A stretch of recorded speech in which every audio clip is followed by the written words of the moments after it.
Late Night Health continues with a regular contributor, Dr. Greg Celaya. He is not only a doctor of chiropractic, he is also a nutritionist. He holds a master's degree in nutrition. And you have more initials after your name, Dr. Celaya, than anybody I know. Uh-oh. You're certified in several different areas of nutrition, are you not? I am.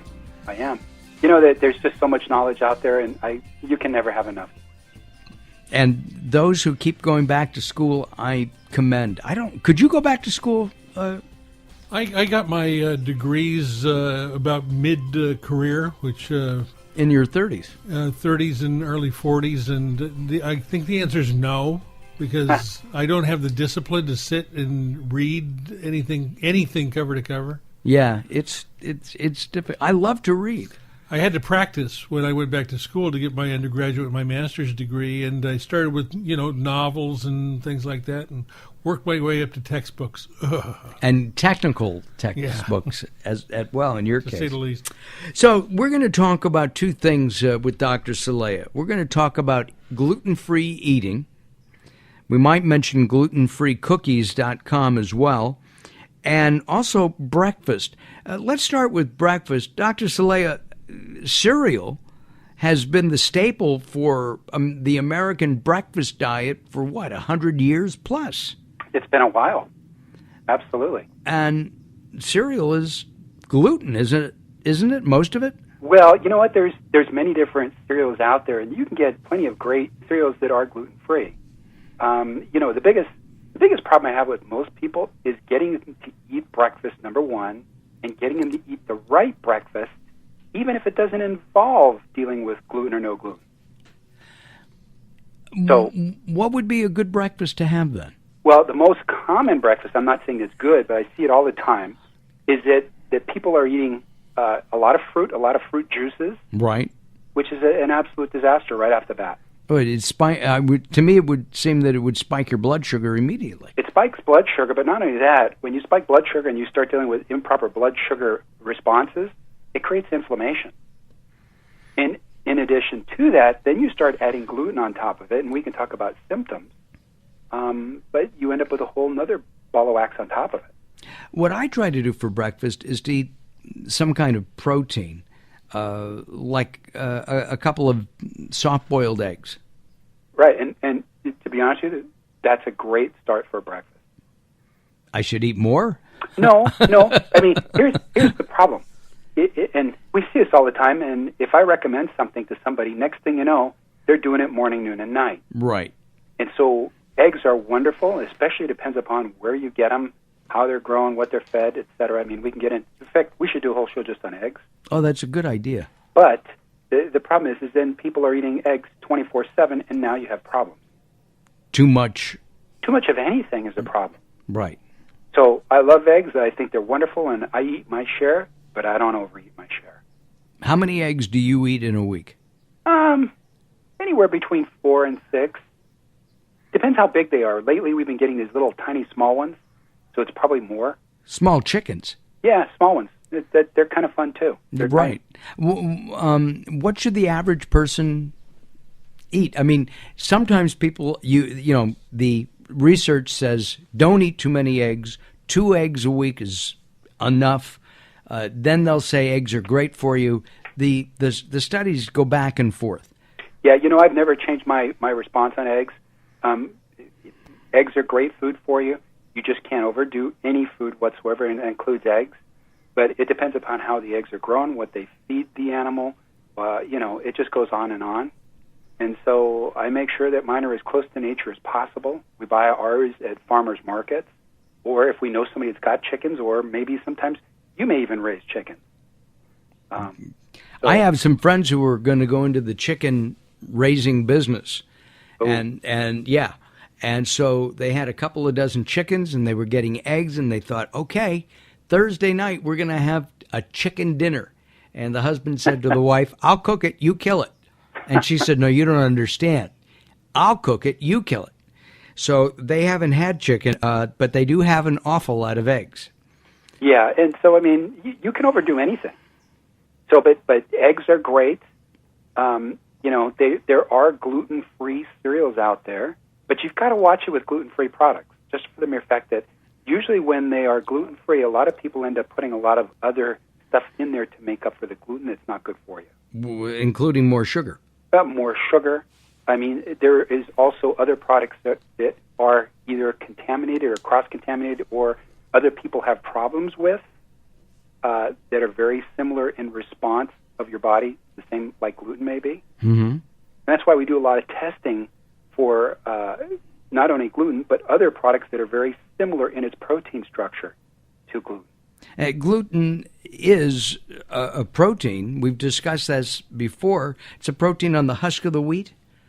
Well, I mean, you've got different portions of gluten which we test for that are in different places.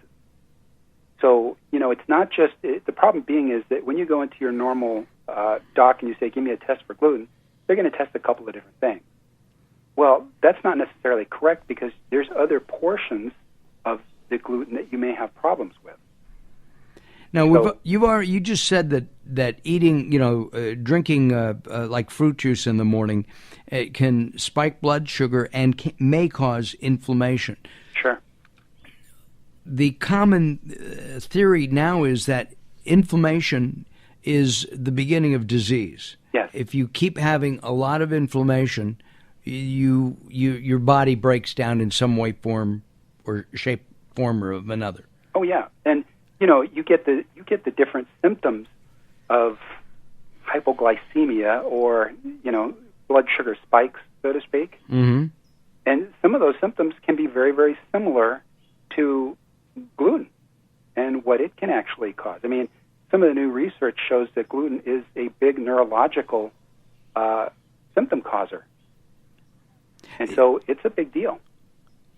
We just did a segment just before we got to you on autism. Has gluten? Is there any correlation between gluten and autism that you're aware of? The research is out there, and it's definitely worth a shot. But I mean, when you start looking at gluten and the parts of the brain that can be affected by gluten, it's usually the cerebellum.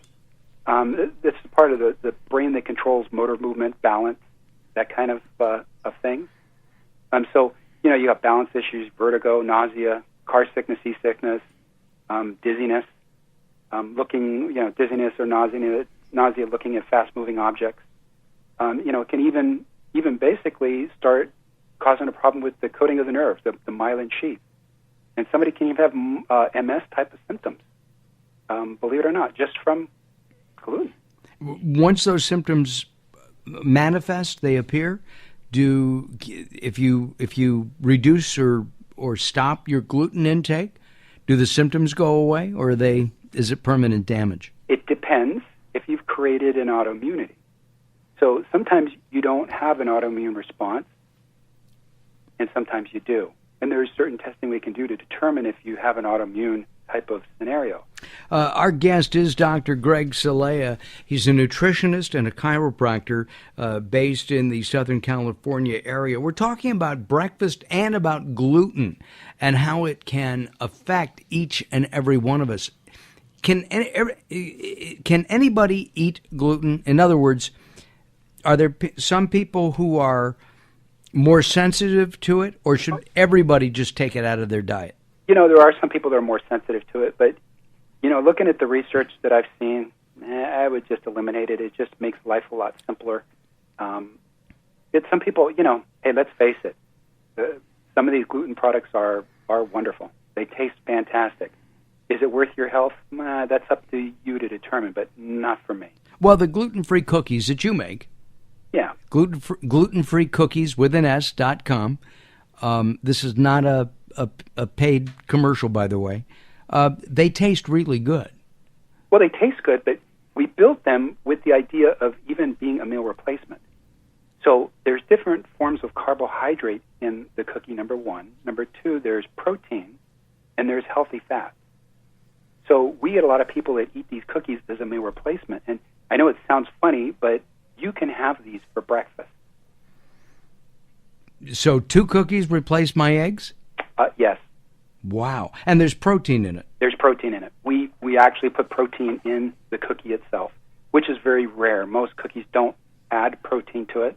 It may be whatever they have in the nuts and stuff like that, which we use as well, but we actually add some of the finest proteins in the world in that cookie. In looking for gluten-free products, or somebody wants to cut down on gluten, you mentioned earlier that there are some symptoms that are common reactions to eating gluten. What are some of those? Well, I mentioned some of the neurological ones, but you get other ones. I know these sound a little interesting, but obsessive-compulsive disorder, OCD, ADD, depression, anxiety, memory loss, brain fog, autism symptoms like we talked about, and some more psychiatric disorders such as schizophrenia. Oh my! So the bread's got to go. Yeah, there's more as well. Well, we're going to take some time out. When we come back, we'll continue our discussion. Dr. Greg Celaya is our guest. We're talking about a gluten-free diet. And in just a little bit, we're going to be speaking with Dr. Jamie Kaufman about acid reflux and how she is treating that much differently than the way she used to. We'll be doing that in about 15, 20 minutes from now here on Late Night Health. Join us at latenighthealth.com, latenighthealth.com. Dr. Celaya and the Insane Daryl Wayne and I will return. Don't go away. More coming up.